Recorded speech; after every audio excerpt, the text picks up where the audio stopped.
Dragi prieteni, bine ne regăsim după o săptămână de pauză.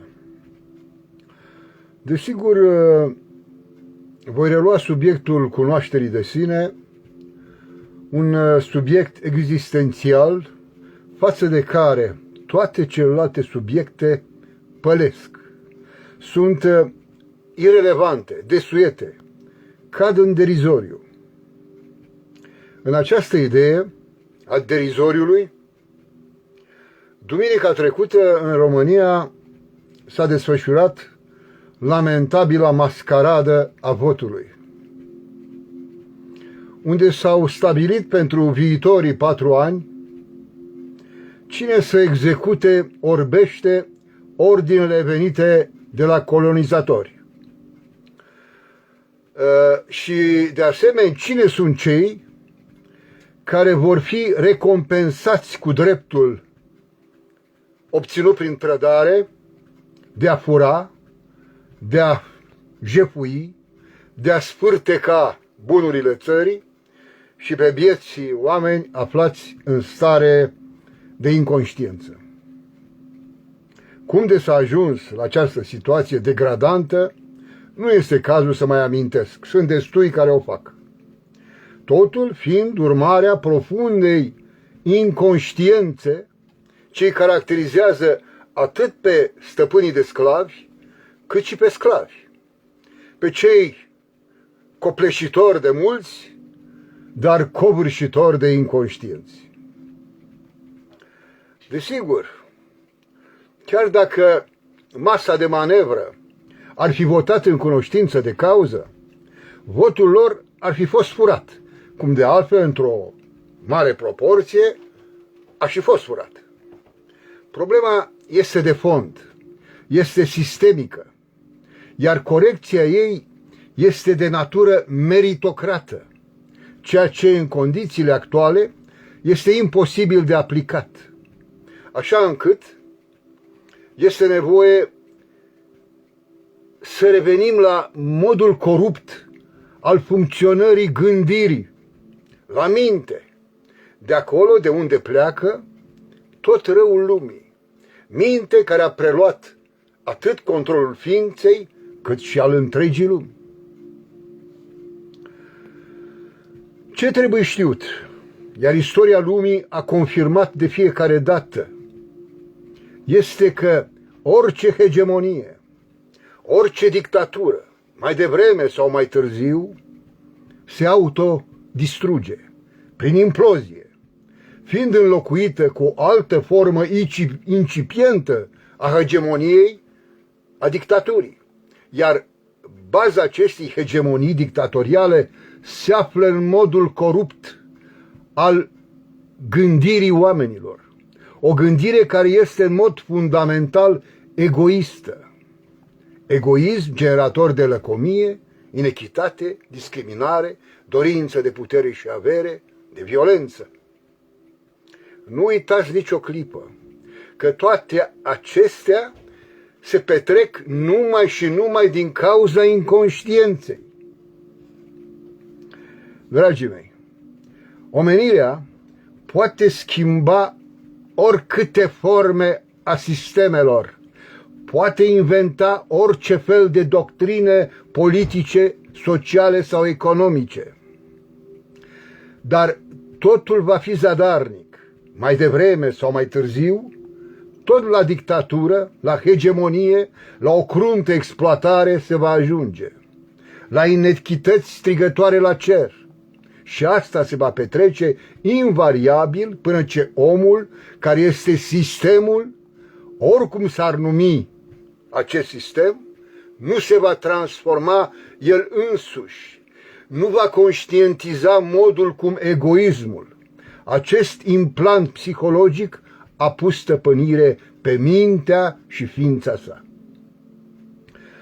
Acesta este motivul pentru care transformarea lumii trebuie să înceapă cu acest proces al conștientizării, realității, al cunoașterii de sine, care în sine este un proces transformator, eliberator. Motiv pentru care insist ca să vă îndemn să descoperiți modul corupt al funcționării minții. Trebuie mers la rădăcina răului lumii, iar rădăcina acestui rău se află în însăși mintea oamenilor. Aceștia devenind propriile lor victime, oricât de absurdă ar părea această situație, această afirmație. Atenție! Victimele sunt atât cei care se cred stăpânii lumii, înainte de a-și putea stăpâni pornirile, propria minte, cât și cei care se lasă stăpâniți, tot de către propriile lor minți corupte, inconștiente. Nu ne rămâne decât să conștientizăm această realitate aparent absurdă. Știu, este o analiză inconfortabilă, care vă scoate din modul cum ați vrea să rezolvați situația, adică să mergeți pe căile bătătorite ale cunoștințelor căpătate. Dar însă și acest mod de a vă rezolva problemele de fond este greșit. Cu mintea egotică de acum nu aveți cum să gândiți corect. Puteți fi savanți sau erudiți, dar fără cunoaștere de sine. Mintea egoistă este incapabilă să ia decizii corecte în ceea ce privește viața relațiilor, relații care vă definesc însăși rostul pentru care vă aflați pe lume. Asta ca să nu mai vorbesc despre iubire, libertate, armonie, care vă sunt total interzise de această minte coruptă. Astfel, vom vedea că viața oamenilor, mintea, gândirea, joacă rolul unui observator cu o atitudine duală, care adună cunoștințe sau care se contrazice pe sine. Oamenii sunt ca observatori separați de fenomenul observației. Adică, cel care gândește și gândul lui nu sunt unul și aceeași persoană, ceea ce este absurd. Cum oamenii în permanență, conștient sau nu, și-au educat mintea pentru a deveni ceva sau cineva, de a realiza ceva, fiind plină de scopuri profitabile, se produce în mod firesc această ruptură, această schismă, această separare între gânditor și gândirea lui. Dragilor, omule, tu nu trebuie să devii mai înainte de a fi ceea ce ești, mai înainte de a fi om, cel ce ești cu adevărat, cu tot ce înseamnă asta. Și vă asigur că asta înseamnă infinit mai mult decât vă propuneți acum ca să fiți una sau alta. Felul ăsta de comportament determină ca să nu există un proces integral și astfel acțiunea operează prin intermediul voinței de a fi sau de a nu fi pentru atingerea diferitelor scopuri.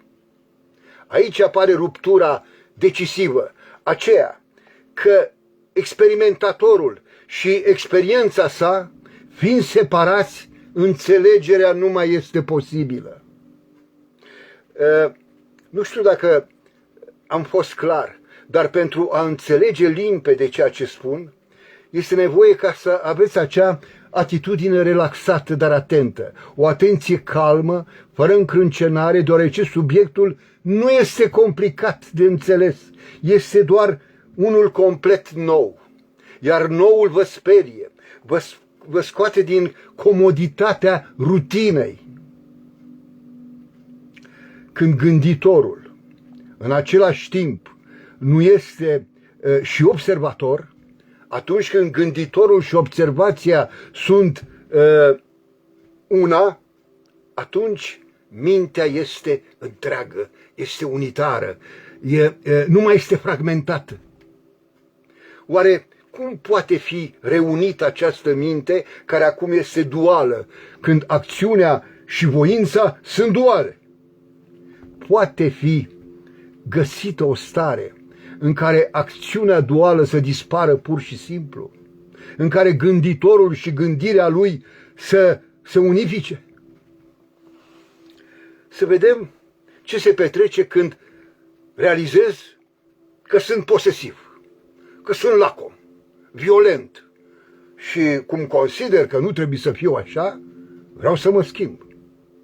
Gânditorul care realizează această situație va încerca să-și modifice gândurile care generează un astfel de comportament pentru a deveni altfel decât este acum. Va face un efort în vederea acestei schimbări. Aici apare confuzia, că există două persoane, două procese separate, când de fapt vorbim de unul și același proces, de una și aceeași persoană. Când spun că sunt posesiv, că sunt lacom, că sunt violent, există vreo separare între mine și această constatare? Eu sunt altceva decât gândul? Decât comportamentul? Nu. Categoric că sunt una cu lăcomia, una cu posesivitatea, cu violența, așa sunt. Faptul că din vari motive realizez că sunt astfel și fac eforturi pentru a nu mai fi așa, este însăși cauza principală al unui conflict al dualității. E simplu de înțeles. Eu, de fapt, sunt și cauza lăcomiei, a posesivității, a violenței, și tot eu sunt cel care face efortul să nu mai fie așa. Nu există un eu separat care constată toate acestea, posesivitatea, lăcomia, violența, ca fiind separate de acest eu. Eu însumi sunt toate astea. De aceea este amuzant când aud cu câtă lejeritate se dau reguli, se dau sfaturi, se dau metode de a deveni mai buni, mai înțelepți, mai iubitori, mai nu știu cum. E o nebunie. Se pune carul înaintea boilor. Dacă însă realizez această evidență, voi vedea limpede că orice aș face, nu pot fugi de mine însumi, de umbra mea, deoarece eu sunt lăcomia, posesivul, violența. Iar gândirea mea, care vrea să schimbe toate astea, e tot a mea, sunt tot eu. Aici intervine marea înșelăciune, marea iluzie, marea confuzie a schimbării. Gândirea egocentrică, asta cu care operează oamenii zi de zi, a fost scindată în două. Egoul, confruntat cu eul, eu de care oamenii nu știu încă nimic, este instanța superioară, iar gândirea este instanța inferioară, executivul, executorie. În această clipă, orice modificare este imposibilă, este doar declarativă, este ipocrită. Mintea se minte pe ea însăși, adică oamenii se mint cu nerușinare pe ei înșiși atunci când spun că încearcă să se schimbe. Presupusa schimbare este doar în mintea lor. În realitate nu se petrece. Este o ipocrizie. Când realizez că sunt posesiv, lacom, violent, întreaga mea ființă este astfel. Nimeni și nimic din mine nu poate fi separat de această realitate. Din cauza că acum omul crede că este mintea sa. El se identifică cu mintea lui. El nu cunoaște cu adevărat instanța superioară care se află în el. El operează cu periferia. Nicio instanță conștientă din ființa lui nu este în afară a ceea ce este el de fapt acum, așa cum este. Nu poate egoul sau observatorul să schimbe prin efort de gândire o realitate. Este imposibil așa ceva.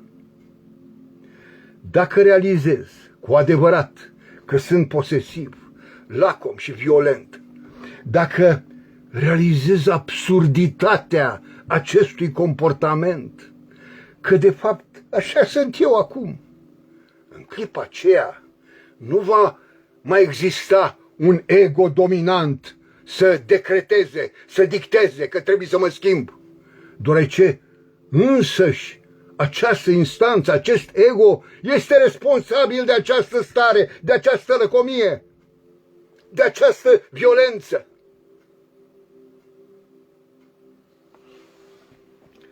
În această situație intervine în mod esențial calitatea transformatoare de creator.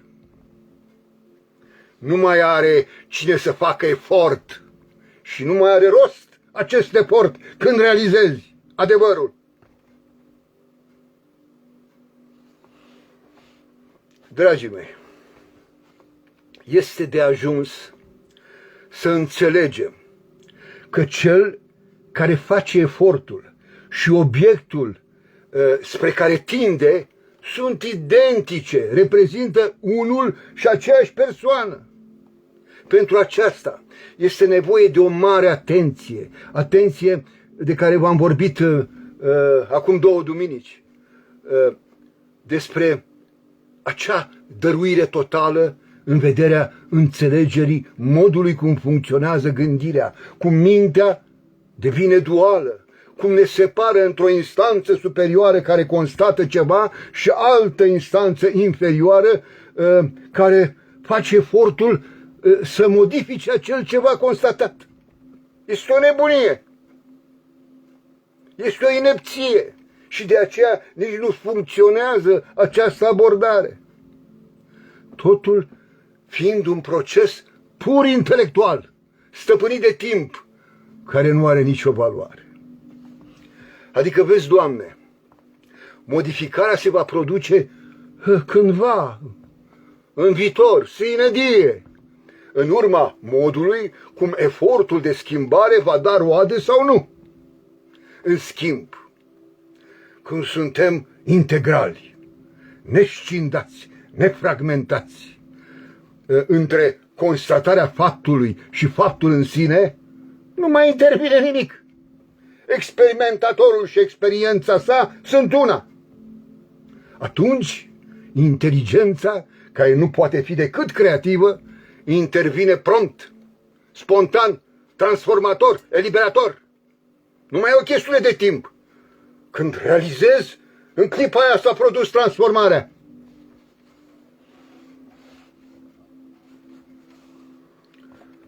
Nu este vorba despre un proces al schimbării produs în timp. Este vorba despre o transformare spontană, survenită chiar în momentul conștientizării. Conștientizând realitatea, survine transformarea. Dragii mei, dacă veți privi cu atenție, veți observa că în lume există mulți zbuciumi, multe inechități, multă exploatare, violențe de tot felul, foamete, suferință, iar mintea omului, gândirea, nu a reușit să rezolve aceste probleme și nici nu va putea vreodată să o facă. Ea doar le creează, ea doar le generează din cauza egoului ei, acelui egoism cuibărit în mintea inconștientă. Gândirea se dovedește vicleană, perfidă, iar pe măsură ce sistemele sociale se diversifică ca formă, fondul egoist rămânând neschimbat, ea devine tot mai subtilă în viclenia ei. Mintea, cel puțin așa cum este ea acum, nu vă poate oferi soluții viabile prin care să vă îmbunătățiți viața, oricât de bine intenționați ați fi.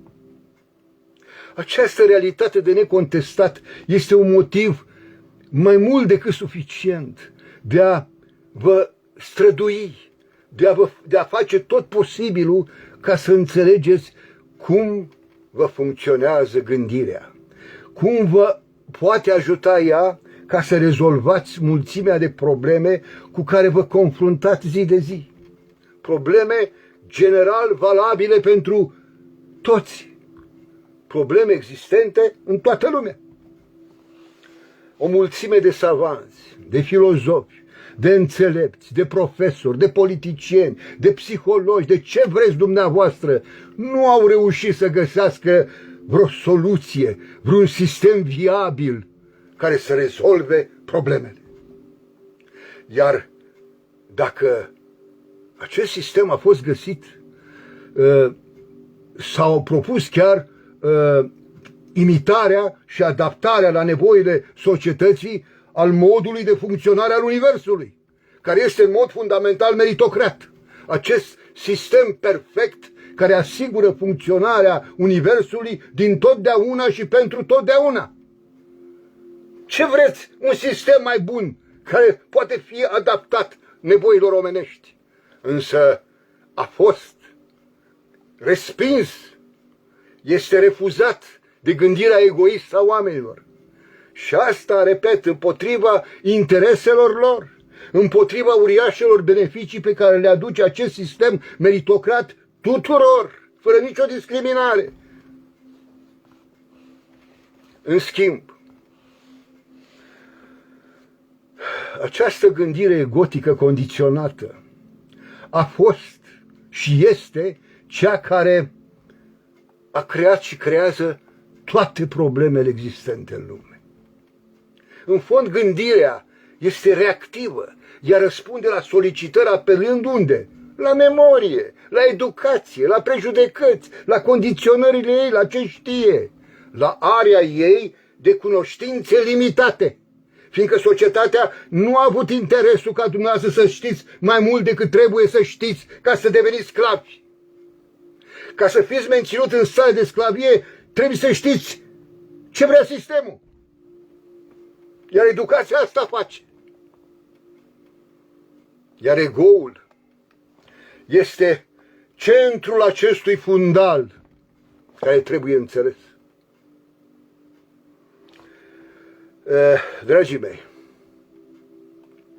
atâta timp cât nu veți înțelege acest ego distrugător, aflat în afara firii, în afara oricărei logici, în afara realității, în afara normalității, care, după cum vă tot spun, reprezintă problema de fond, atât confuzia conflictuală interioară, cât și cea exterioară se va menține. Ba mai mult, se va tot amplifica.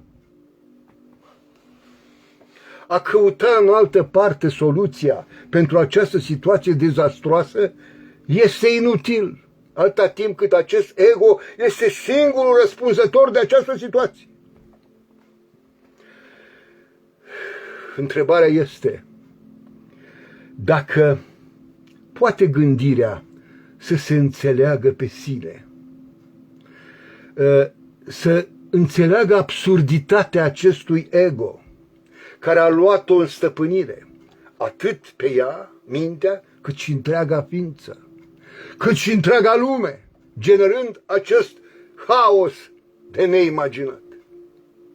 Nu contează natura problemei, că problema este de ordin social, economic, politic sau religios. Gândirea nu a rezolvat cu adevărat nicio problemă. Din cauza că problema nu este punctuală, este una de fond. Este însăși gândirea care a creat toate aceste probleme. Lumea noastră, haosul ei, este un produs al gândirii. Cu cât reflectați mai mult cu mintea de acum asupra aspectelor acestor probleme generate de minte, cu atât vă încurcați în complexitatea lor, le multiplicați. Gândirea dumneavoastră de acum fiind egotică, nu aveți cum să găsiți soluția corectă. Orice frământare este inutilă. Oare puteți cuprinde aceste probleme în totalitate? Nu pe aspecte punctuale, nu divizându-le, nu fragmentându-le, ci văzându-le ca pe un întreg, văzând cauza profundă, egoul acesta distrugător care vă stăpânește mintea. Repet, nu există o problemă socială, o problemă politică sau economică. Problema este intrinsecă și constă în însăși modul vicios în care gândiți. Acest fapt de a vedea realitatea este posibil cu o condiție esențială: să fie oprit egoul, care este el însuși sursa gândirii. Ego care este constituit pe tradiție, pe educația dresură. Un ego fundamental lacom, concurențial, plin de prejudecăți, plin de speranțe, de vise, de scopuri, de idealuri, toate acestea fiind false. Vă puteți oare analiza acest ego conștientizându-l în mod concret, nu doar așa teoretic? Asta fără a căuta să obțineți ceva, un câștig, o devenire, un rezultat, doar observându-l. Cum funcționează, clipă de clipă, cum vă hăituie și vă distruge viața. Și cum vă împiedică ca să vă lăsați cuprinși de iubire. În acest ego se află toate dorințele, poziție socială, tot ce ține de autoritate, de manipulare, de cutume, prejudecăți, care de fapt toate vă împiedică ca să vedeți clar problemele pentru a le rezolva. Aici intervine conștiința, acel ceva ce nu este subordonat gândirii. A fi conștient este necesar și suficient. Eroarea care acum vă împiedică să analizați corect situația constă în faptul că atunci când încercați ca să conștientizați gândurile, vă aflați în domeniul de manifestare al egoului, acelui ego devenind în mod ilicit instanța superioară, instanța de control, filtrul decizional, care el însuși generează această situație. Când de fapt și de drept, filtrul decizional este, generic spus, inima, dragii mei, cu tot ce înseamnă iubirea unificatoare și armonizatoare. Acesta este cercul vicios al neputinței înțelegerii corecte, în care se zbate întreaga omenire, de la vlădică până la opincă, de la gândirea erudită la gândirea profană. Acest ego, cât va persista ca să domine activitățile gândirii, împiedicând afirmarea iubirii, iubire care reprezintă calitatea esențială în vederea înțelegerii problemei reale, vă veți afla într-un cerc vicios fără ieșire. Fără ieșire. Știu că e dezamăgitor, dar pe de altă parte, conștientizând asta, vă puteți elibera odată pentru totdeauna. Dar iubirea, dragii mei, nu este un bun ce poate fi dobândit. Oricât ar încerca mintea să o însușească, să o cucerească, că așa știe mintea, să cucerească, propunându-și în mod rațional să o facă. Mintea niciodată nu va reuși să devină iubitoare. Nu are cum, nu ăsta e rolul ei. Vorbeam cu un alt prilej despre faptul că mintea nu poate deveni altfel decât este, dorindu-și asta printr-o strădanie, printr-un efort intelectual sau de voință. Ea nu poate să nu fie posesivă, lacomă, violentă, luptându-se cu ea însăși. În zadar mintea va ordona aceleași minți ca să fie altfel decât este. Se află într-un conflict de interese. Va trebui ca dumneavoastră să intuiți întregul proces al gândirii aflat la toate nivelurile minții. Asta nu este o problemă personală sau impersonală. Este o problemă de fond. Este o problemă existențială. Aici însă intervine o nouă condiționalitate foarte importantă. Mai întâi, mintea trebuie ca să se calmeze, să se liniștească. Altfel, nu poate privi gândurile în toată complexitatea lor, nu va vedea pădurea de copaci. Numai o minte liniștită poate înțelege ceva, poate înțelege realitatea, poate înțelege ce se petrece cu adevărat. Acum, mințile oamenilor se află în plin război interior și exterior, în plină agitație. O agitație febrilă. Oamenii cred că atunci când trebuie să rezolve vreo problemă, este nevoie ca să se concentreze, ca să se frământe pentru a găsi cea mai bună soluție, întorcând problema pe toate fețele. Dar oare această străduință a minții, această agitație febrilă, nu este ea însăși cauza principală a hotărârilor greșite? Gândiți-vă! Înțelegerea se produce când mintea este foarte liniștită. Și acum vine întrebarea. Cum să ne liniștim mintea? Am mai încercat să explic asta în întâlnirile trecute. Există vreo formulă miraculoasă, vreo metodă, vreo disciplină care să ne poată liniști mintea cu adevărat? Dacă ar fi, atunci înseamnă că ar trebui să ne constrângem mintea să se liniștească. Iar ea va reacționa închistându-se în sine, blocându-se. Nu putem forța, o blocăm. Dacă vom insista, o vom ucide, deoarece liniștea cultivată este doar zgomot reprimat. Atenție! Reprimat, nu acceptat. Iar cauza zgomotului rămâne. Este și motivul pentru care așa ziși spiritualiști au o minte pasivă, letargică, moartă, rămânând închiși într-o formulă. Au reușit să-și reprime mintea, aceasta devenind o minte refulată, fără creativitate, moartă.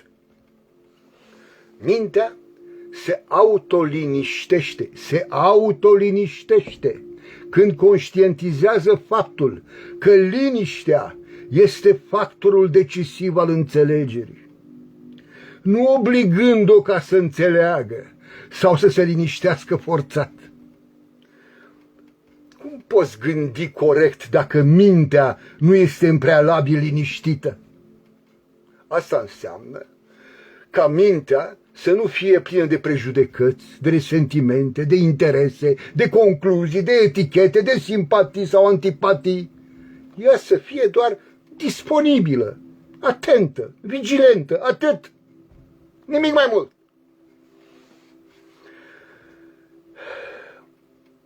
Acum, fiind așa, este gata să înțeleagă. Și când va conștientiza această nevoie de liniște, liniștea se va produce de la sine. Liniștea minții nu se poate realiza printr-un act de voință. Numai adevărul vă poate elibera mintea. Iar Iisus a spus asta. Dar dumneavoastră nu vreți să înțelegeți profund spusele sale. doar vă închinați lui într-un gest ritualic, simbolic, fără sens. Liniștea impusă prin constrângere îi distruge minții capacitățile creative, agilitatea, supleția, vioiciunea, spontaneitatea. Problema nu este de a vă găsi vreo modalitate de a vă liniști mintea, cât aceea de a pătrunde în liniște în adevărul fiecărei probleme, evitând conflictul minții cu problema. În realitate, să vă fie foarte clar, toate problemele pe care le au oamenii sunt generate de către mintea egoistă, iar asta o să o repet la infinit. A te retrage din viața activă într-o mănăstire, într-un turn de fildeș sau în munți, ori în lumea ideilor, evitând tot ceea ce deranjează liniștea minții, nu vei face decât să-ți ratezi existența, fără a găsi liniștea minții. Oriunde te-ai duce, mintea ta te va însoți. Este ca și cum ai vrea să fugi de propria umbră. Această liniște reală este în afara agitației mentale, în afara ideilor, a formulelor, a gândurilor. Este o stare. Liniștea minții este ea însăși creativă și apare pe măsură ce activitatea ego-ului încetează. Ego-ul vă agită. Încetează prin înțelegerea acestor mecanisme generatoare de agitație mentală. Secretul liniștirii minții constă în încetarea gândirii, păstrându-ne luciditatea, având acea stare de martor. În deplină luciditate, acțiunea corectă apare de la sine. Apare firesc ca o cerință a realității. Drama constă în faptul că cei puțini care gândesc limpede nu au vocația acțiunii, iar cei care acționează nu gândesc, nu sunt lucizi. Această luciditate este marea și decisivă problemă, adică să fii atent, să gândești în deplină liniște în afara bruiajului stârnit de ego. Pe măsură ce renunțați de bunăvoie la gândire, atunci în acea liniște a minții deveniți conștienți, deveniți lucizi. Atunci sunteți în contact cu realitatea, adică cu sufletul vostru. Și nici nu trebuie mai mult de atât. Vă propun un joc. Urmăriți-vă gândurile și cum până veți ajunge ca să gândiți în imagini, cum ar fi normal, acum gândind în cuvinte, urmăriți-vă cuvintele gândurilor, cărămizile acestora, având acea calitate de martor dezimplicat, fără a le urma, doar observați-le cum trec. Și dau colțul. Lăsați-le să dea colțul. Veți observa cum între cuvinte vor începe să apară spații, pauze, tăceri. Și asta concomitent cu dispariția cuvintelor.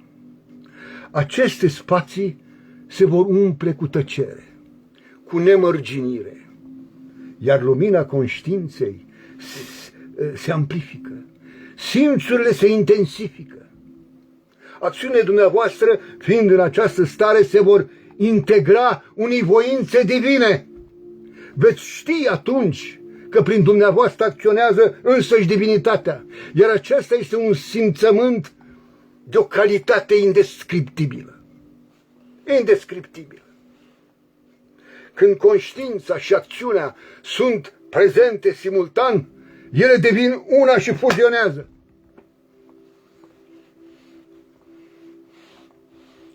În acea clipă, nu trebuie decât să conștientizați, să vă priviți doar, fără să trageți concluzii, fără să aveți alte opinii. Repet, acum oamenii, ori de câte ori au de rezolvat vreo problemă, procedează exact invers. Se frământă, judecă prin comparație, au păreri pro sau contra, fiind într-un zbucium major de teama de a nu greși, de a nu pierde, Doamne, de a nu pierde. Fapt ce le împiedică reflexia, îi împiedică ca să privească realitatea despovărați de tot bagajul condiționărilor. De fapt, împiedică înțelegerea. Dragii mei, acum dumneavoastră nici nu concepeți că puteți trăi fără să gândiți clipă de clipă. Atenție! A vă goli mintea de gunoaiele acumulate acolo în memorie nu înseamnă a rămâne niște măuci sau idioți. Acum dumneavoastră așa credeți, neștiind că o minte liniștită, neagitată de valurile, de furtuna gândurilor care se tot îmbulzesc, este deschisă, este receptivă, aptă să privească problema direct, fără intermediari, fără bruiaje care să o confuzeze, ea devenind astfel nemărginită.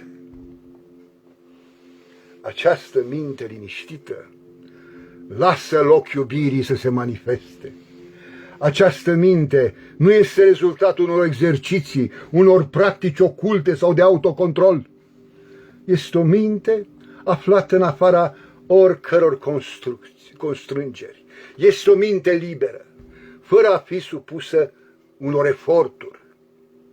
Ea apare spontan, de la sine, în urma conștientizării, în urma înțelegerii procesului gândirii, în liniște, atunci când vă lăsați inundați de iubire. O iubire care asta așteaptă, să vă inunde ființa, deoarece iubirea este singura ce vă poate rezolva cu adevărat toate problemele omenirii. Nimic altceva sau altcineva nu poate face. Iar până nu veți pricepe această evidență de bun simț, veți continua să vă aflați într-un coșmar bine meritat. Studiind modul cum funcționează mintea, va trebui să facem referire și la celelalte niveluri ale acesteia, la subconștient sau inconștient. De asemenea, repet, este esențial ca să nu interveniți brutal, dictându-i minții cum se gândească. Este fără sens. Procedând astfel, nu o mai puteți examina obiectiv. În momentul în care vă lăsați influențați de autoritatea altora, fie că sunt mari învățători spirituali, filozofi sau autorități științifice, cercetarea, reflexia, analiza asupra gândirii încetează, devenind robii gândirii altora. Va trebui să lăsați departe toate subterfugiile minții, dacă vreți, cu adevărat, ca să vă cercetați mintea cu egoul acesteia, acest ego distrugător. Oare ce face mintea? Cum se desfășoară procesul gândirii acum? Ce se întâmplă cu mintea dumneavoastră atunci când se confruntă cu probleme? Știu că am mai vorbit despre asta, dar voi diversifica abordările. Va trebui să cercetăm și acel nivel al minții de care nu suntem conștienți, adică de care suntem inconștienți, acel subconștient. Este important să vă înțelegeți mintea așa cum este ea acum, nu cum credeți sau cum ați vrea să fie. La o primă analiză veți constata că mintea este fundamental izolaționistă. Esențial este efectul gândirii. Gândiți conform memoriei, conform reacțiilor, experiențelor, credințelor sau cunoașterii dumneavoastră. educație, dresură și așa mai departe.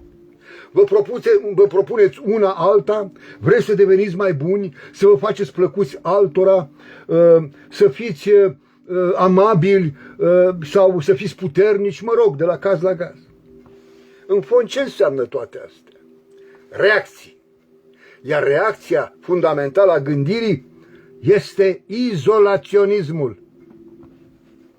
Reacția depinde de cunoștințele dumneavoastră, de experiențele dumneavoastră, de credințele dumneavoastră.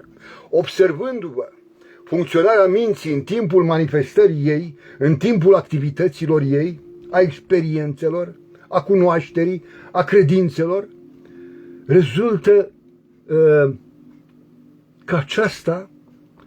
că toate acestea vă dau siguranță, vă dau cumva putere, vă dau încredere, de fapt vă întăresc ego-ul. În același timp, religiile, legile, educația, asta căpătată, urmăresc sprijinirea și promovarea individualității, sprijină ego-ul dumneavoastră, îl încurajează, sprijină izolaționismul, separatismul. Divide-t impera, nu? Iar expresia supremă al acestor stări este statul totalitar.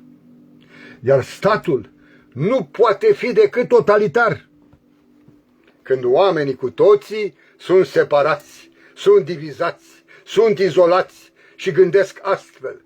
În momentul ăsta, ei sunt o masă de manevră ușor de condus. Cum fiecare om se consideră cel mai important și cum fiecare vrea ca să fie tare și mare, puternic și bogat, ce veți face odată ajungi la putere?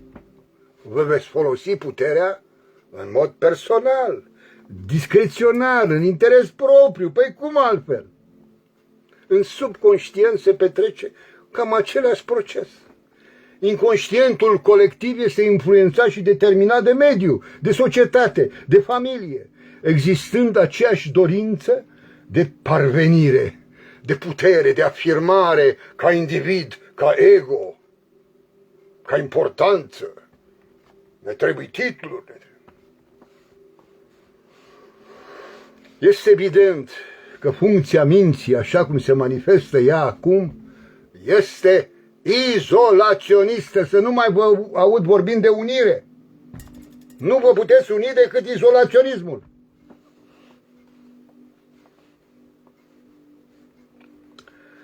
Toți oamenii vor ca individual să fie cunoscuți și recunoscuți, mari și tari, deosebiți, să fie cineva, să fie o individualitate marcantă, notorie.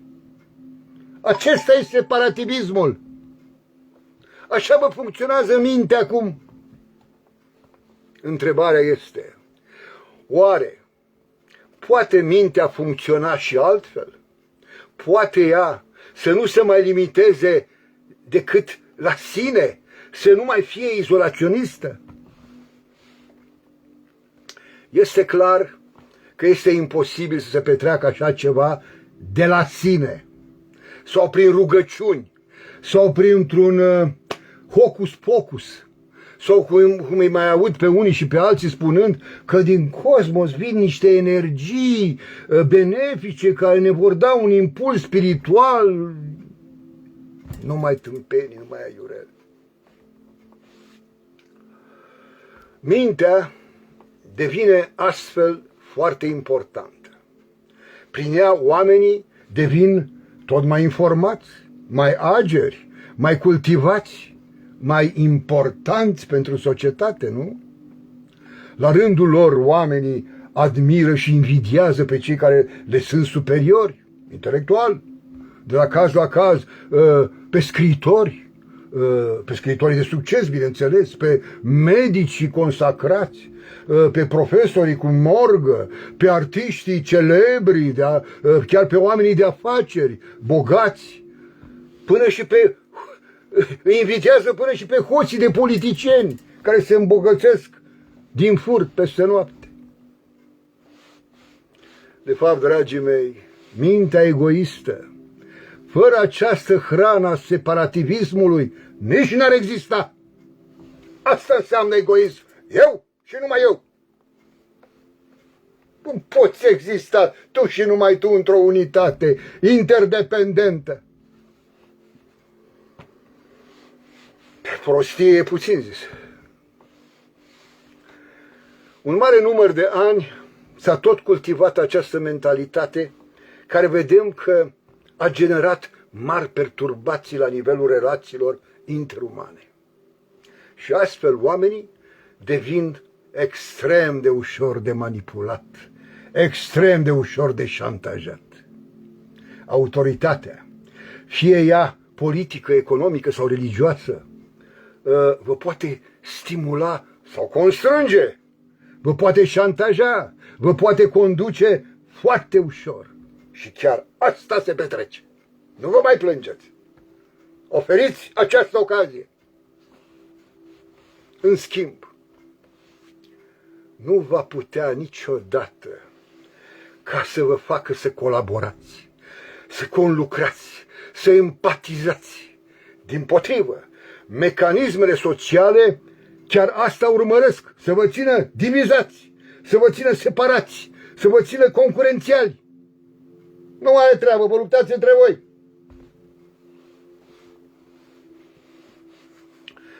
Această situație este atât la nivelul conștiinței de suprafață, cât și la nivel subconștient. Cum oare să puteți colabora cu adevărat, fără interese meschine, dacă nu veți depăși această gândire egoistă, care vă separă pe unii de alții, care se bazează pe eu și al meu? Și fie că vorbim de individ sau de colectivitate, confuzia, conflictul, violența, inechitatea, suferința nu vor înceta. Nu are cum în această situație. Nu are cum. După cum am văzut, gândirea nu poate suprima ego-ul.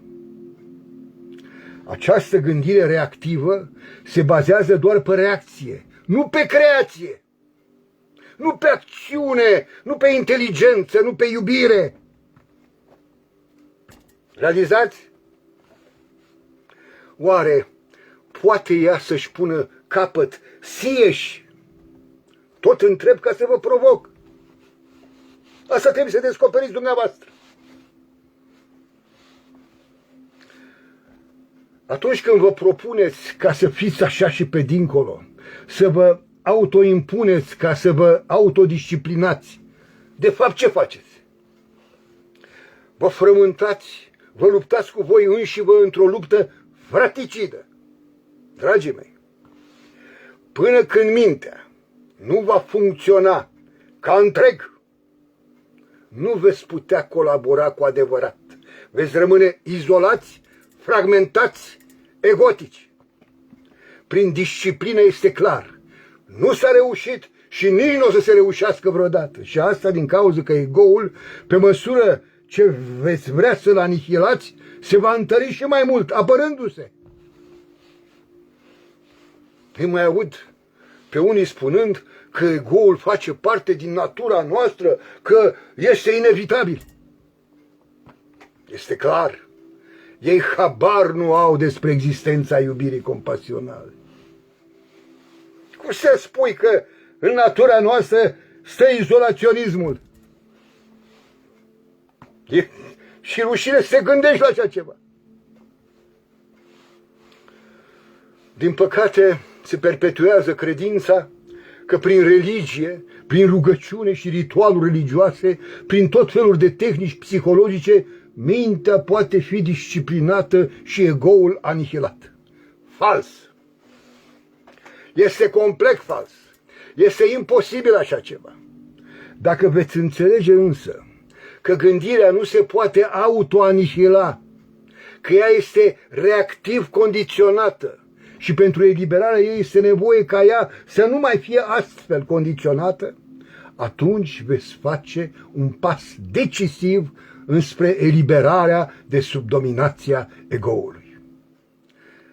Este clar, sau ar trebui să fie, că orice reacție a gândirii este condiționată. Nu este a dumneavoastră. Fapt ce conduce la perpetuarea ego-ului. Că este vorba de disciplină, cunoaștere, de tot ce este făcut cu intenția de a obține un rezultat, de a atinge un cel, de ambiția de a deveni ceva sau cineva, fie în această viață, fie în cealaltă, toate acestea generează discriminare, sunt cauza războaielor, sunt cauza suferințelor, a nefericirilor, a nedreptăților, aflate la tot pasul. Și din această situație, dragii mei, nu există ieșire, nu există coerciție sau lege, măsură colectivă sau individuală să rezolve această problemă. Este doar urmarea modului de funcționare a ego-ului.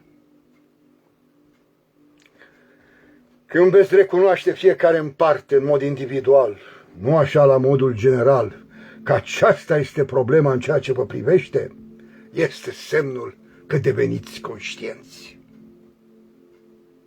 Până acum am vorbit și am pus accentul doar pe gândire, adică am vorbit de căile intelectului. Dar dacă nu veți descoperi și cunoaște căile iubirii, demersul acesta este lăsat la jumătatea drumului. Iar această cale a iubirii nu se află la nivelul intelectului. Nu se poate afla acolo. Mai mult decât atât. Intelectul, pentru ca dumneavoastră să puteți cunoaște calea iubirii, trebuie să tacă. El fiind, după cum am văzut, în mod fundamental discriminatoriu, plin de ambiții și dorințe. Iubirea, în schimb, este participativă, este unificatoare și armonizatoare. Nu te mai lasă ca să te gândești numai la tine, ca fiind izolat de acest întreg. Aceasta, iubirea, este cea mai înaltă formă de înțelegere. Este adevărata înțelepciune.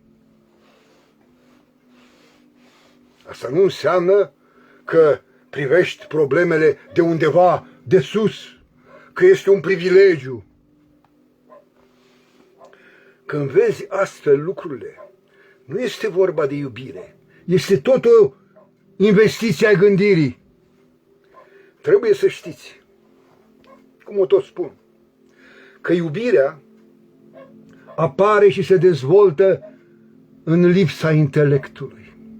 Când intelectul tace, cum puteți crede că este posibilă colaborarea, cooperarea, întovărășirea, într-un cuvânt relația, în afara iubirii?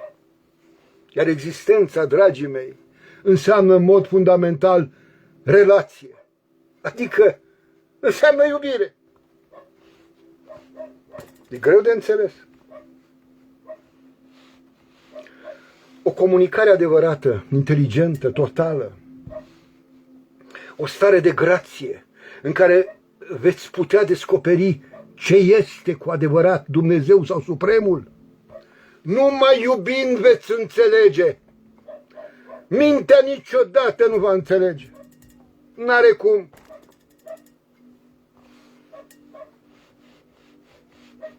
Dragii mei, și nici măcar nu trebuie căutată iubirea. Vine ea spre tine. Tu fă doar loc în tine, în inima ta, atât. Fă curățenie, atât. Iubirea nu poate fi posedată, nu poate fi consumată sau trăită. Ea te posedă, ea te consumă, ea te ființează într-o îmbrățișare eternă.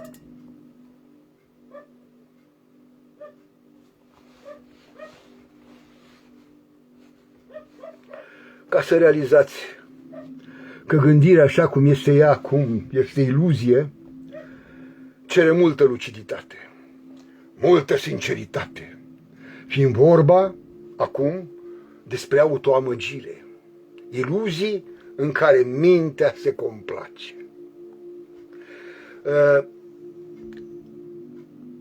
Înțelepciunea omenească, mă rog, cu ghilimelele de rigoare, se lasă ușor sedusă de argumente și contraargumente, de speranța deșartă că se va întâmpla ceva, vreo minune salvatoare. Acum oamenii cred ei că au explicații pentru orice, chiar și despre război. Dar asta nu înseamnă că au pus capăt războaielor sau a violenței în general, ba dimpotrivă. Oamenii au explicații despre foamete. De ce e foamete în lume? Au explicații despre suferință sau despre boală, dar nu au reușit să le înlăture, ba dimpotrivă. Realizați, dragii mei, faptul că cei care se întreabă sunt savanți, istorici, profesori, filozofi, politicieni, clerici sau profani, contează prea puțin atâta timp cât rezultatul este același eșec lamentabil.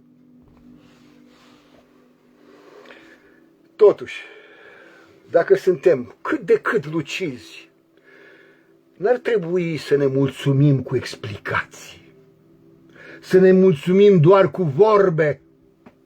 Acestea reprezintă o autoamăgire, a căror argumente sunt superficiale.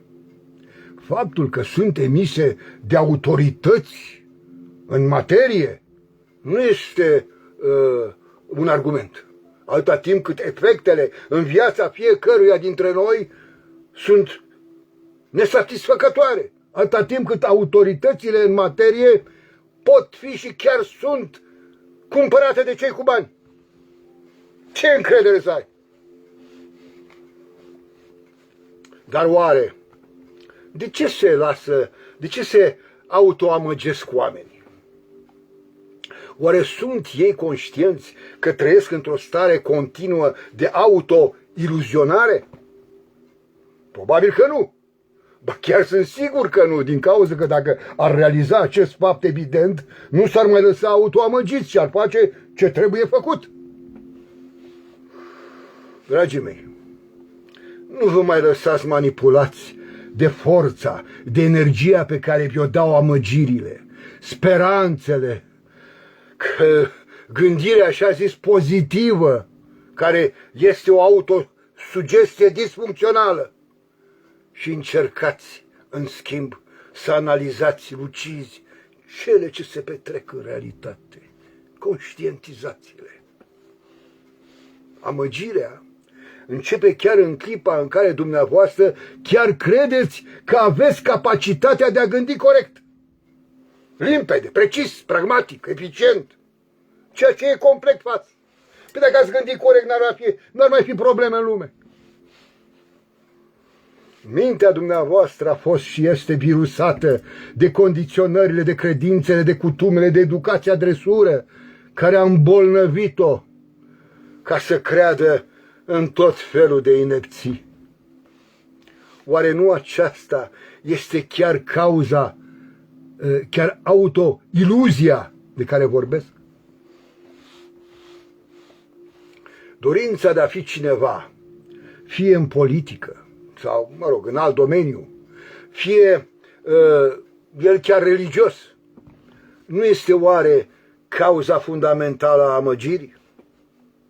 Când vă doriți altceva decât satisfacerea nevoilor strict materiale, deveniți creduli, ca să nu spun proști.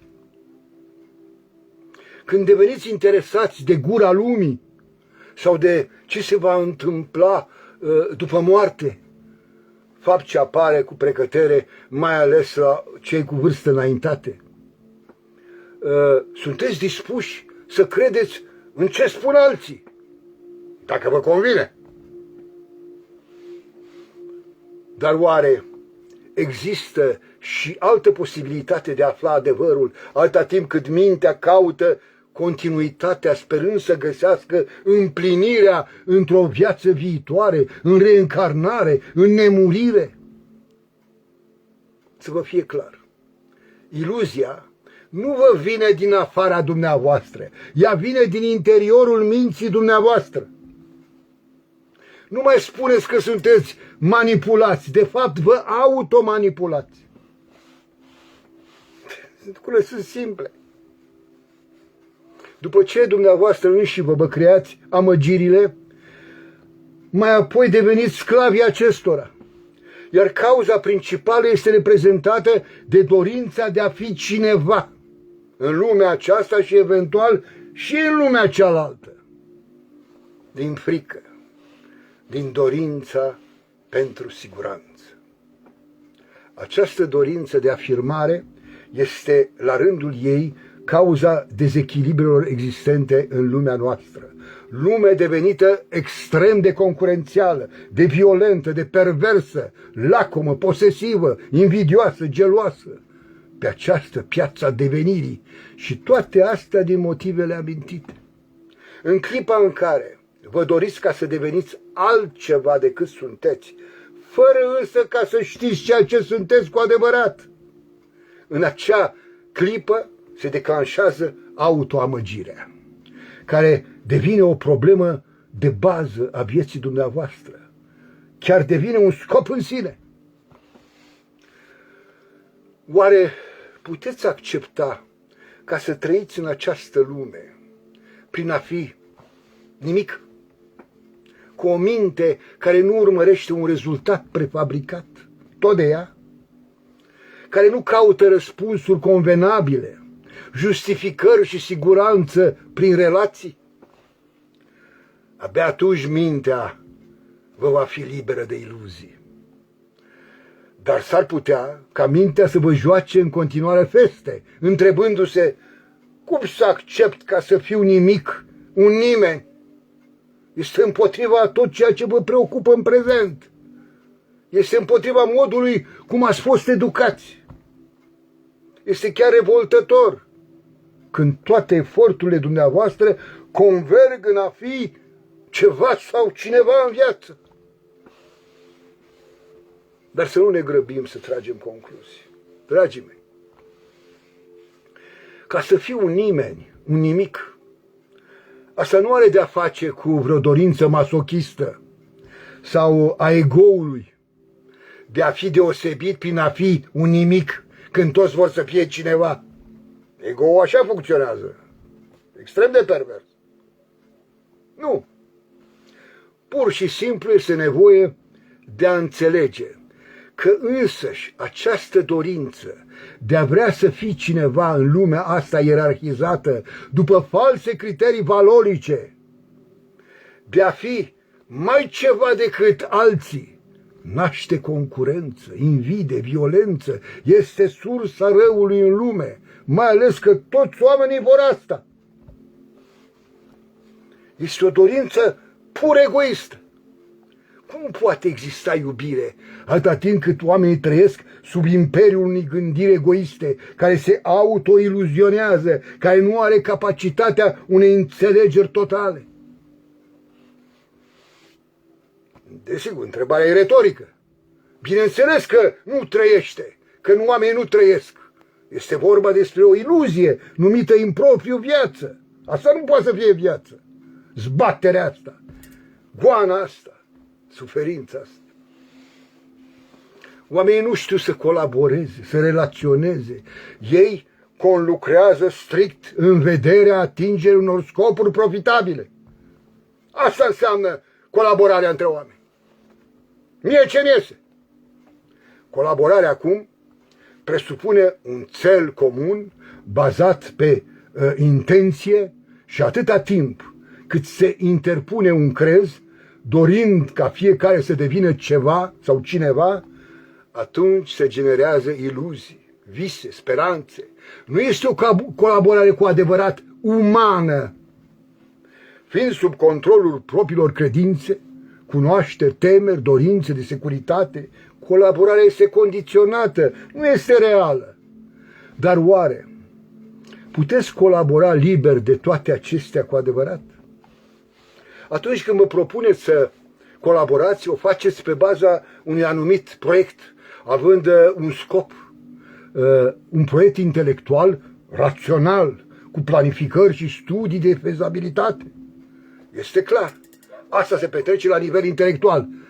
Dar la nivel emoțional s-ar putea să existe suspiciuni, dubii, rețineri, ce ar genera potențiale conflicte. Este un fapt ce îl puteți constata cu ușurință, observând cele ce se petrec în jurul dumneavoastră sau chiar cu dumneavoastră înșivă, dacă ați trăit asemenea experiențe. În plan rațional cădeți de acord, dar în subsidiar, în subconștient, apar deja conflicte, deoarece fiecare dorește să domine proiectul, numele său, persoana sa, să se impună, să fie mai importantă, aportul sau eventual și avantajele materiale sau de imagine să fie mai importante pentru el. În realitate, nu colaborați. Sunteți adversari care aparent au căzut de acord, aflându-se într-un armistițiu fragil, instabil. Oare nu este mai important decât însăși punerea la punct al proiectului ca mai întâi să vedeți dacă aveți capacitatea de a colabora la nivel profund, nu doar la nivel rațional? Și cu toate că vedeți că se petrec frecvent asemenea situații conflictuale, persistați în acest mod superficial, circumstanțial de conlucrare, care numai conlucrare nu e. Cu religiile se petrece exact același fenomen. Fiecare își afirmă credința personală, în mod ipocrit, vorbesc despre toleranță și fraternitate, dar în subconștient se disprețuiesc unii pe alții, se acuză și sunt gata să sară unul la gâtul celuilalt, să se acuze, să se războiască, să se omoare în numele propriei credințe. Își fac și un titlu de glorie. Acestea toate sunt autoamăgiri, dragii mei. Iar atâta timp cât oamenii se vor identifica cu o ideologie, fie ea religioasă sau politică, care sunt cam tot aia, cu o țară, cu o funcție, cu o echipă, cu o autoritate, nu vor putea niciodată colabora cu adevărat. Relația va fi circumstanțială, ipocrită, cu scopul unui câștig. Strict, atât. Uitați-vă ce se petrece în lume. Uitați-vă în jurul dumneavoastră. Partidele politice venite la guvernare, aparent în vederea propășirii societății, luptă unele cu altele pentru menținerea sau accederea la putere, acolo unde se fură mai în voie și substanțial, cu legea în mână. Iar sărăcia, foametea, problemele reale ale țării, pe-ați lăsate de izbelice, cui să-i mai pese de ele? Mai mult decât atât. Partidele se vor bate între ele pentru a-și impune calea, metoda de rezolvare a problemelor țării, luptându-se între ele pentru puncte electorale. Iar problemele în sine se tot amplifică. Este povestea copilului cu mai multe moașe. Religiile procedează exact la fel. Repet, problema este că fiecare se identifică cu crezurile, cu metodele economice, politice, sociale sau religioase de rezolvare a problemelor, dorind să le impună și altora. Iar în final se anulează unii pe alții, fără ca să rezolve nimic, dimpotrivă, vor adânci criza. Asta se petrece. Și asta, fără ca să mai vorbesc despre trădare, despre furt, despre injustiția instituționalizată. Dragii mei, singura identificare aflată deasupra oricărei alte autoamăgiri este cu sursa noastră. Cu sursa noastră comună, de care însă nimeni nu vrea să știe nimic. Nu îi lasă, nu vă lasă ego-ul. Ego ce va sucomba lamentabil așa cum merită în clipa în care vă veți descoperi sursa comună. Însă fiți siguri că nici adevărul și nici iubirea nu pot fi confiscate de cei care se identifică cu acestea. Ele vă confiscă pe voi în clipa în care mintea egotică tace, se liniștește, devine receptivă, goală de credințe, de iluzii, de speranțe deșarte, de prejudecăți. Și asta se poate petrece și chiar se va petrece când mintea liniștită, liberă de dorința de mărire, de ambiții de glorie, de putere, de avere, se va lăsa condusă de iubire, de compasiune. Atunci, tot ceea ce veți întreprinde va avea în centrul lor omul. Ne va avea în centru pe fiecare dintre noi, nu unul mai presus decât celălalt, mai mare decât celălalt, mai bun, mai frumos, mai deștept, mai bogat. A fi om reprezintă tot ceea ce putem fi cu adevărat.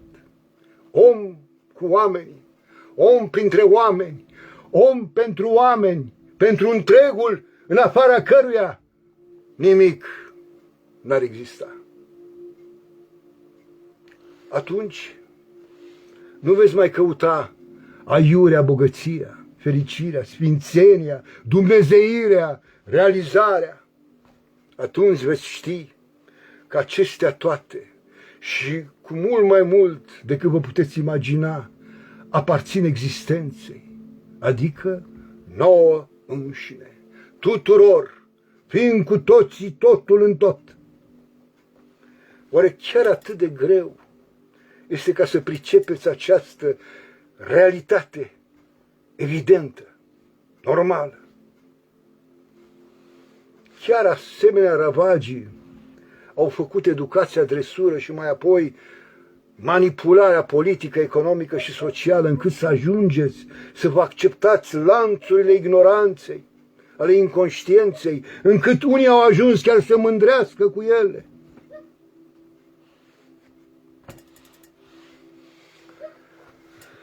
Nu voi încheia subiectul mai înainte de a spune câte ceva despre necesitatea activării gândirii. În ciuda faptului că mulți consideră că prin meditație ar trebui să dobândim doar tăcerea minții.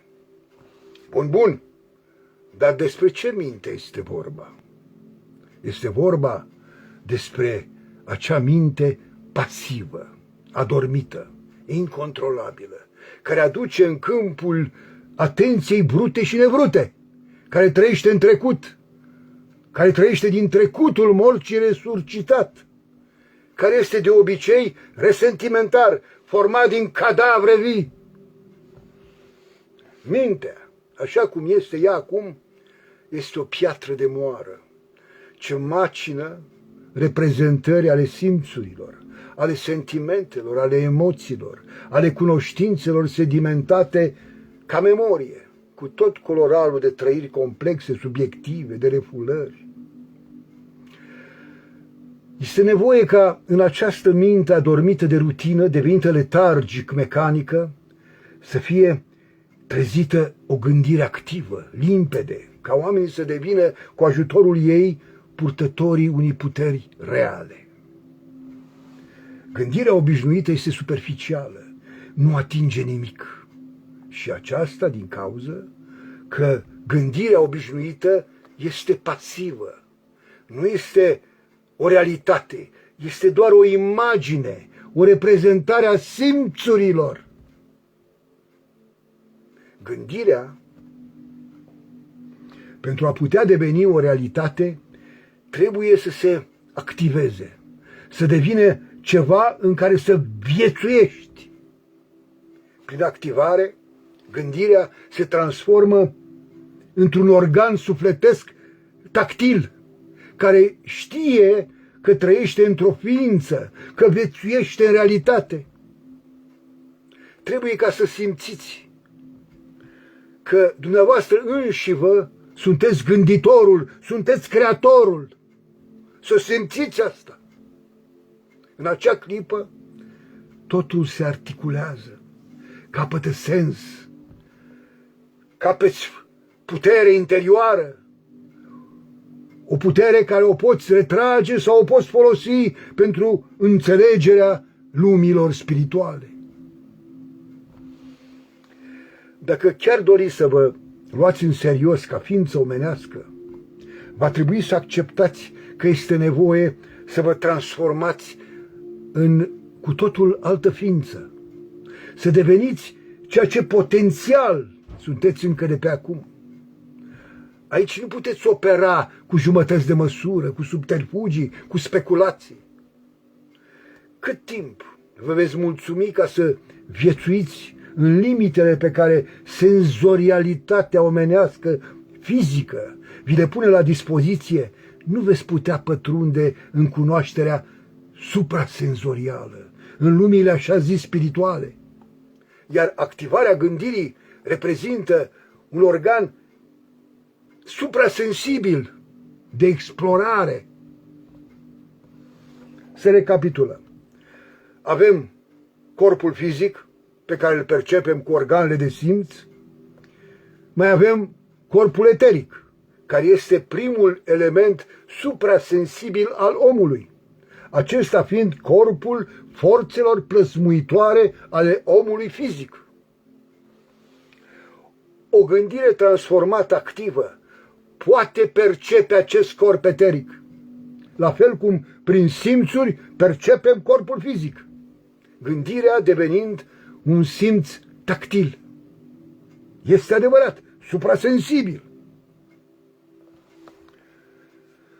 Acesta este primul pas spre lumile spirituale. Acum, având posibilitatea de a intra în lumea reală, vom putea deosebi autosugestia mistic închipuită de viețuirea realității spirituale. Astfel, devenim pentru prima dată conștienți cu adevărat de realitate, de cunoașterea de sine. Acum intrăm în lumea temporală a sinelui nostru, având o imagine clară, un tablou adus în prezent al întregului nostru trecut, asemănător acelui avut de oameni aflați în pericol de moarte, ce își revăd ca într-un amplu tablou întreaga lor viață trecută. În acele momente de mare intensitate, gândirea, forțată de împrejurări, devine activă, sub presiunea evenimentului mortal. Timpul devine spațiu, trecutul devine prezent. Când avem acest tablou cuprinzător al trecutului actualizat, mai păstrăm un simțământ al spațiului, deoarece acestui spațiu îi lipsește cea de-a treia dimensiune, el având doar două dimensiuni, ca orice tablou. Este deci o cunoaștere imaginativă în două dimensiuni. În fond, ca viețuire, cea de-a treia dimensiune este inexistentă. Se spune că pentru pătrunderea în lumea spirituală trebuie descoperită cea de-a patra dimensiune. Mai curând, când trecem din fizic în spiritual, nu apare a patra dimensiune, cât dispare a treia. Va trebui să acceptăm acest fapt ca realitate. În lumea spirituală te întorci la două dimensiuni și chiar la o singură dimensiune. Einstein a realizat acest fapt. El pentru prima dată în lume, în lumea științei, vorbind despre spațiu și timp legat, spațio-temporal, fiind una. Când îți vezi tabloul vieții, este ca și cum s-ar petrece în prezent. Totul este grandios. Nu sunt simple amintiri. Amintirile sunt bruiate de sentimente, de plăcere, de durere, care vin din afară, ca reacții la atitudinea conjuncturală, subiectivă a semenilor, cu care am relaționat în trecut. În acest tablou de care vorbesc, trăiești doar ceea ce ai făcut tu, ce ai simțit tu în relațiile cu ceilalți. În amintire este invers. Vezi cumva din exterior spre interior. Acum însă este din interior spre exterior. Te afli în esența vieții lăuntrice și aceasta se poate realiza, repet, prin activarea gândirii actualmente pasive. După ce s-a ajuns aici, urmează pasul următor. Dar toate la timpul lor. Nu pot fi scurt-circuitate etapele. Deja pentru mulți dintre dumneavoastră, această discuție despre activarea gândirii este prea mult, dar a trebuit să amintesc despre ea. Dragii mei, dumneavoastră faceți tot ceea ce trebuie făcut, după cum simțiți, acum. Nu după cum vă spun eu sau altcineva. Faceți după cum simțiți nevoia să faceți. Nu urmăriți în tot ceea ce faceți vreun câștig, de orice natură ar fi el. Cel puțin în acest proces al cunoașterii de sine, nu faceți asta. Nu considerați cunoașterea ca un câștig.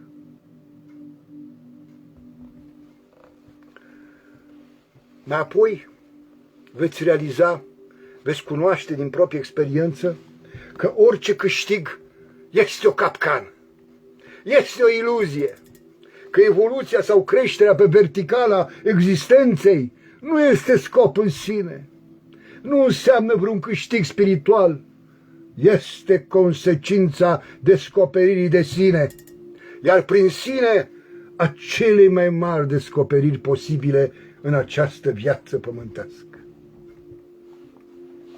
Libertatea, adevărul, iubirea nu reprezintă câștiguri care aduc câștiguri.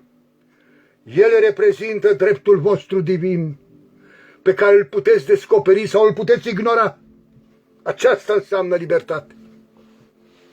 Sunt entități care sunt atrase de întuneric și de întuneric vor avea parte. Cum sunt alte entități atrase de lumină și de lumină vor avea parte. Nimeni și nimic nu vă împiedică, nu ne împiedică să fim altfel decât ne dictează conștiința sau inconștiența. Aceasta este demarcația dintre iad și rai, unde iadul este raiul, unde raiul este raiul. Fiecare și-l imaginează cum crede, cum poate, cum merită. Pentru unii lumina este întuneric, cum pentru alții lumina este lumină.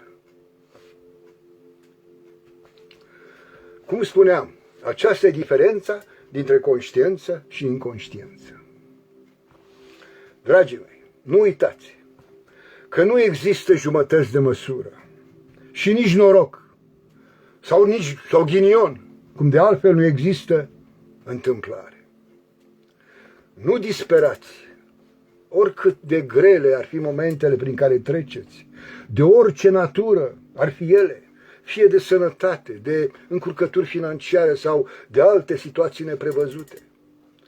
Aveți totală încredere că din momentul în care veți fi corecți, începând cu dumneavoastră înșivă și mai apoi față de semenii voștri, că dacă veți deveni compasionali față de nevoile lumii, față de suferințele ei, că dacă veți încerca după puterile fiecăruia să vă întrajutorați unii pe alții, nu de dragul vreunei recompense materiale sau spirituale, ci dintr-o sinceră nevoie compasională. Iar fiind astfel, orice neplăcere, orice aparentă nedreptate o veți înțelege. O veți înțelege ca drept consecință a gândurilor și faptelor dumneavoastră. Și atunci, cu certitudine, urmând neabătut această cale, nimic nu va mai avea puterea ca să vă îngrijoreze, ca să vă nemulțumească, ca să vă umbrească starea de pace, de armonie, de bucurie, care vine din interiorul dumneavoastră și de pretutindeni. Din acea clipă, metaforic spus, planetele se vor alinia pentru a vă arăta calea, pentru a vă îndruma pașii, realizând că niciodată nu ați fost și nu veți fi singuri, că existența, că Supremul, că Dumnezeu, spuneți cum vreți, a fost, este și va fi în voi și cu voi din totdeauna pentru totdeauna. Dacă până acum nu ați simțit asta, este din cauza că dumneavoastră nu ați vrut să fiți ajutați, nu ați vrut și nu vreți ca să strângeți mâna ce vă este întinsă. Dacă o veți face cu totală încredere, cu iubire, din acea clipă, până la extatica trezire, la realitate, la normalitate, care înseamnă cunoașterea de sine și prin sine față de întregul și grandiosul proces al vieții, al existenței, ca întreg, nu mai este decât un pas. Acel ultim pas nu mai ține de dumneavoastră. El este revelație și va veni exact când trebuie să vină, nici mai devreme, nici mai târziu. Până atunci, nu vă rămâne decât să vă cufundați în tăcerea minții, în bucuria libertății, a creativității și, nu în ultimul rând, a iubirii. Rămâneți cu bine, dragii mei, cu adevărul din voi și de pretutindeni.